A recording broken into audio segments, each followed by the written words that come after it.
Hello student, मेरा नाम अवधेश और आज के वीडियो में हम लोग देखेंगे मॉलिक्यूलर बेसिस ऑफ इनहेरिटेंस में अगला टॉपिक, जो कि बहुत ही इंपॉर्टेंट टॉपिक है एग्ज़ाम के तरह, एग्ज़ाम से बोर्ड के एग्ज़ाम के लिए भी और बोर्ड और एनसी और नीट के एग्ज़ाम के लिए भी। यहाँ पे हम लोग बहुत बेसिक से स्टार्ट करेंगे और बेसिक से हम लोग जो है हाई लेवल तक जो है, जैसे ट्रांसक्रिप्शन की कैसे ट्रांसक्रिप्शन मशीनरी काम करती है, प्रोकैरियोट में कैसे काम करती है, यूकैरियोट में कैसे काम करती है। तो इसको हम लोग बहुत बारीक से और बहुत जो है ब्रॉड वे में हम लोग इसको समझने वाले हैं। अगर आप हमारे वीडियो पे नए हैं तो वीडियो को लाइक और सब्सक्राइब जरूर करें। चलिए देखते हैं इसमें पढ़ना क्या क्या है हम लोगों को।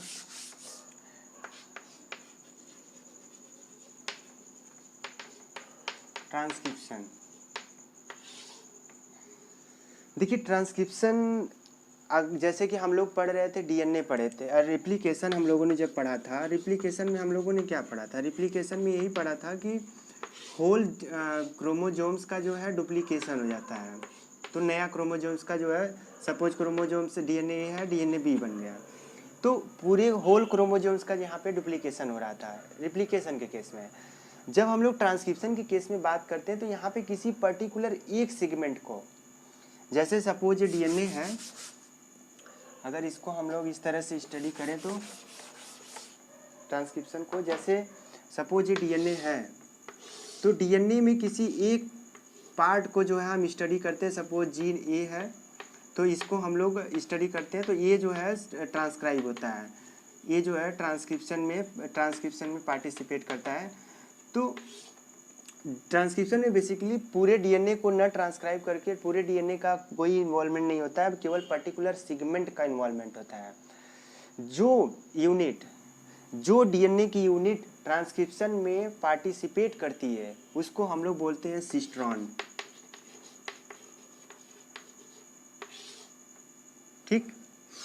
और जो यूनिट रिप्लिकेशन में, जो रिप्लिकेशन में जो हो रहा था उसको हम लोग क्या रिप्लिकॉन बोले थे। तो ये चीज़ याद रखिएगा, जो यूनिट डीएनए ट्रांसक्रिप्शन में पार्टिसिपेट करती है उसको हम लोग बोलते हैं सिस्ट्रॉन। देखिए एक्चुअली ट्रांसक्रिप्शन में इससे बेस क्वेश्चंस आते रहते हैं हमेशा। पहली चीज़ की ट्रांसक्रिप्शन जो है एक सेलेक्टिव प्रोसेस है, एक सेलेक्टिव प्रोसेस है। ठीक। दूसरी चीज़, ये प्रोकैरियोट में और यूकैरियोट दोनों में होती है। जैसा कि प्रोकैरियोट के केस में देखा जाता है, तो प्रोकैरियोट के केस में जैसे एक डीएनए है तो उस डीएनए में एक ही बार अगर एंजाइम बाइंड करता है तो पूरे स्ट्रैंड की सिंथेसिस करके एमआरएनए की सिंथेसिस करा देता है, तो आरएनए बना देता है। तो एक से अधिक जीन ए बी सी, इसको हम लोग पढ़ेंगे आगे से ओपेरॉन मॉडल में। तो प्रोकैरियोट के केस में एक ही प्रमोटर सभी जीन के रेगुलेशन को कंट्रोल करता है, इसलिए इसको बोलते हैं हम लोग क्या, पॉलीसिस्ट्रोनिक। और यूकैरियोट के केस में एक प्रमोटर एक जीन के लिए रिस्पॉन्सिबल होता है, इसको बोलते हैं मोनोसिस्ट्रोनिक।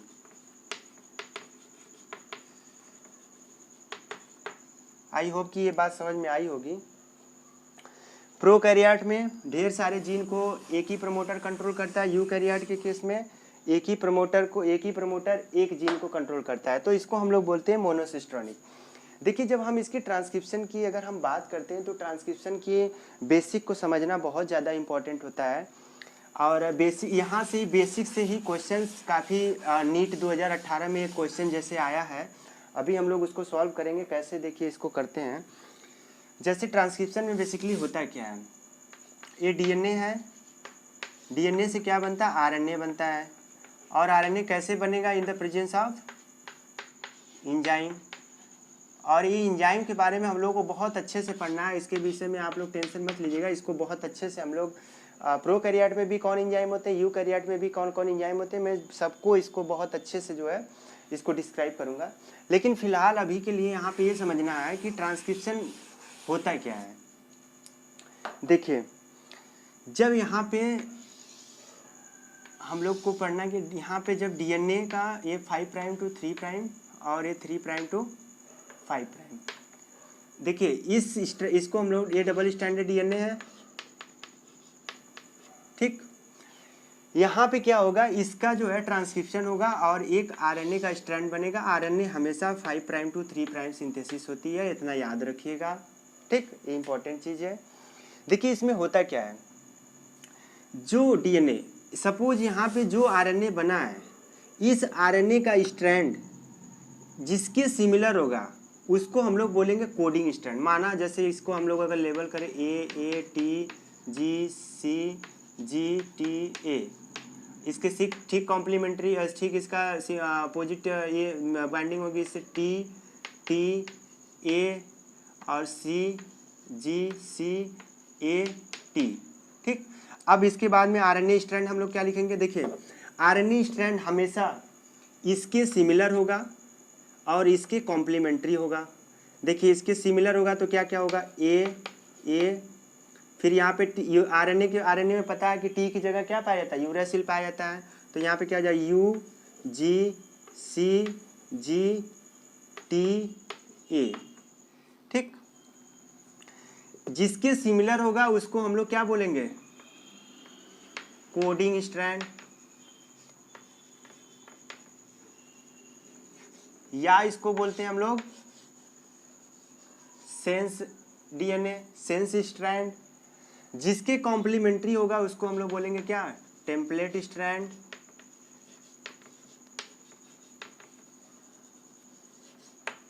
या इसको बोलते हैं हम लोग एंटीसेंस स्ट्रैंड, ठीक। ये चीज बहुत इंपॉर्टेंट है, यहाँ से क्वेश्चन बार बार आया है। अभी मैं क्वेश्चन एक कराऊंगा जो कि आप लोगों को नीट के 2018 में क्वेश्चन में आया है ये चीज़, तो इस चीज़ को बहुत सीरियसली इसको समझिएगा। देखिए जो स्ट्रैंड इसके कॉम्प्लीमेंट इसके सिमिलर होगा उसको हम लोग बोलेंगे कोडिंग स्ट्रैंड। क्वेश्चन कैसे आता है, क्वेश्चन दे देगा कि अगर आरएनए का स्ट्रैंड ऐसा है तो डीएनए का स्ट्रैंड कैसा, कोडिंग स्ट्रैंड कैसा होगा, और टेम्पलेट स्ट्रैंड का सीक्वेंस क्या होगा। अगर कोडिंग सीक्वेंस का स्ट्रैंड ए है तो टेम्पलेट कोडिंग सीक्वेंस का स्ट्रैंड ए है, सीक्वेंस ए है तो टेम्पलेट और आरएनए के स्ट्रैंड को, आरएनए के सीक्वेंस को बताइए। इस तरह से क्वेश्चन हमेशा इसको अल्टर करके पूछता है। एक बार AIPMT 2012 में क्वेश्चन पूछा है, एक बार नीट 2018 में क्वेश्चन पूछा है। देखिए कैसे, देखिए इसमें जब हम लोग जिसके सिमिलर होगा उसको हम लोग कोडिंग स्ट्रैंड बोलेंगे, जिसके कॉम्प्लीमेंट्री होगा उसको हम लोग टेम्पलेट स्ट्रैंड बोलेंगे, ठीक। टेम्पलेट देखिए 3 to 5 प्राइम है और कोडिंग स्ट्रैंड 5 to 3 प्राइम होता है, ठीक। इतना चीज़ याद रखिएगा। अब देखिए जो ट्रांसक्रिप्शन होता है, अभी इसको इतना माइंड में रखिए, अभी क्वेश्चन इसको दिखा रहे हैं कैसे करते हैं। देखिए इसका क्वेश्चन है, ये स्ट्रैंड दे दिया है, ये सीक्वेंस दे दिया है, ये सीक्वेंस कोडिंग स्ट्रैंड का जो है सीक्वेंस दिया है, ये कोडिंग स्ट्रैंड दिया है। अब आपसे पूछ रहा है कि आरएनए का जो स्ट्रैंड होगा, आरएनए का जो सीक्वेंस होगा वो कैसा होगा, आरएनए का सीक्वेंस कैसा होगा। ये तो हमें आसानी से पता चल जाएगा। कैसे, मैंने अभी बताया कि जो डीएनए होता है, डीएनए का 5 प्राइम है, ये 3 प्राइम है, इसको हम लोग क्या कहते हैं, कोडिंग कहते हैं।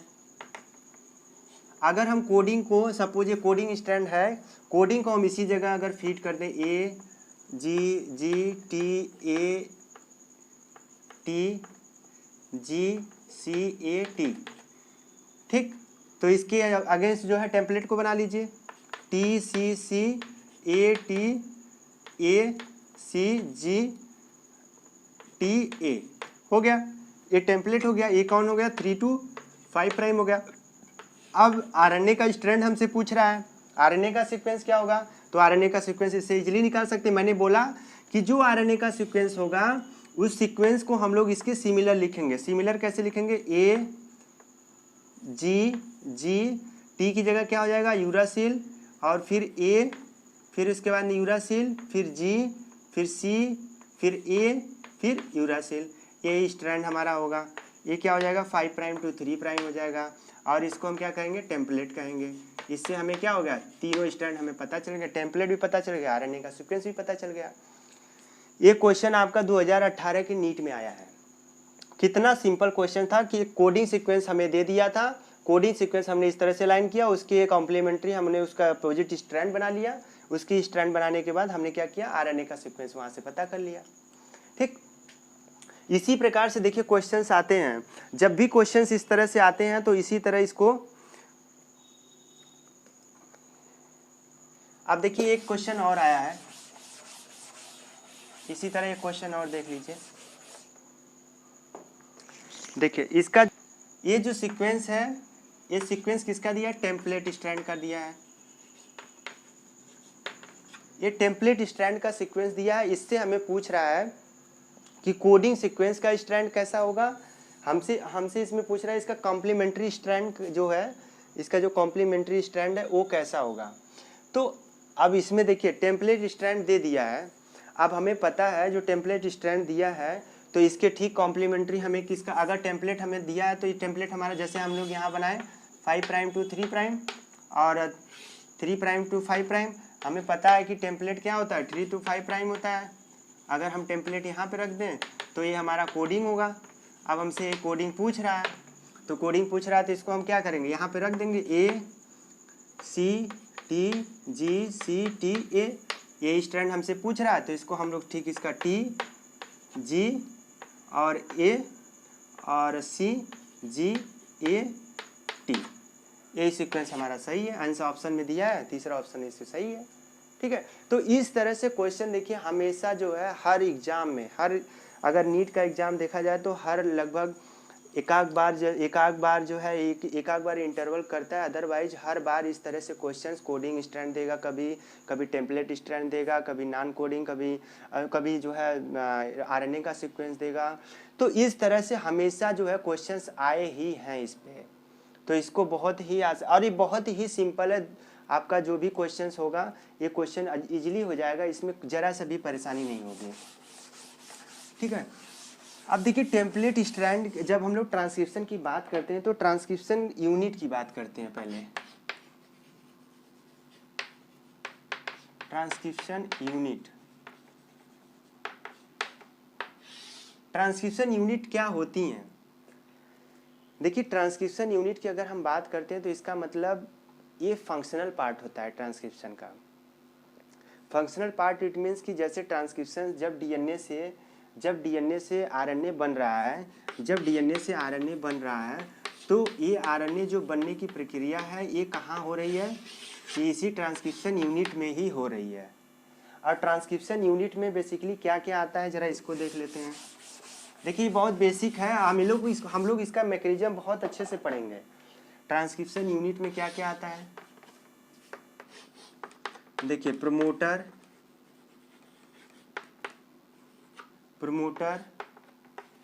स्ट्रक्चरल जीन और फिर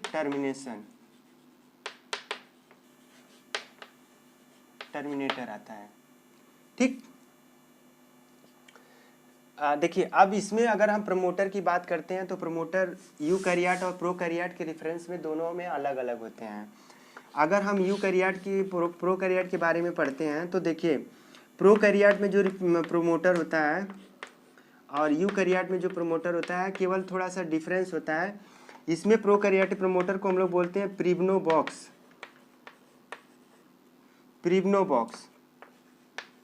इसको हम लोग बोलते हैं हुगनेस बॉक्स। इसके बारे में बहुत अच्छे से पढ़ना है, अभी इसके बारे में बहुत ज़्यादा टेंशन लेना की ज़रूरत नहीं है। इसका जो सीक्वेंस होता है ये इम्पोर्टेंट होता है, TATAA, ये सीक्वेंस होते हैं इसके बारे में काफ़ी अच्छे से। और स्ट्रक्चरल जीन जो होता है, स्ट्रक्चरल जीन में वही कोडिंग और टेम्पलेट स्ट्रैंड आते हैं। स्ट्रक्चरल जीन ऐसा डीएनए का वो पार्ट जो कि किसी फंक्शनल प्रोटीन को, फंक्शनल आरएनए को बनाने में पार्टिसिपेट करता है, उसको स्ट्रक्चरल जीन कहते हैं। अगर हम जीन की डिफिनीशन बताएं तो gene is a structural and functional unit of a DNA. ठीक है, टर्मिनेटर सीक्वेंस, टर्मिनेशन सीक्वेंस जो होता है, टर्मिनेशन पे जहाँ पे हम लोग का आरएनए ट्रांसक्रिप्शन स्टॉप होता है, ट्रांसक्रिप्शन तो तीन टर्मिनेट स्टॉप होता है, 3 टर्मिनेशन सीक्वेंस होते हैं, UA, UAA, UAG और UGA। ये 3 टर्मिनेशन सीक्वेंस है, इसको याद कर लीजिएगा। ये 3 टर्मिनेशन सीक्वेंस है, जहाँ पे ये सीक्वेंस आएंगे वहाँ पे ट्रांसक्रिप्शन स्टॉप हो जाता है।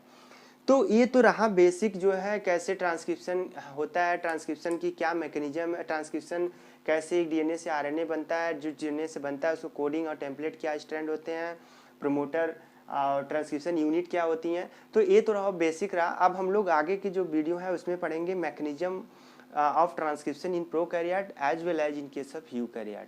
तो बहुत ही अच्छे से इसको पढ़ना है और ये क्वेश्चंस का यहाँ से क्वेश्चंस काफ़ी अच्छे अच्छे क्वेश्चन बनते हैं, साइंटिफिक मतलब हायर लेवल के भी क्वेश्चंस यहाँ से बनते हैं। ठीक है, तो हम लोग पूरा इसको अच्छे से डिस्कस करेंगे और फिर बाद में कि बाद में इसको करने से क्वेश्चंस करने में इसमें कोई प्रॉब्लम नहीं होगी। ठीक है, ओके, थैंक यू।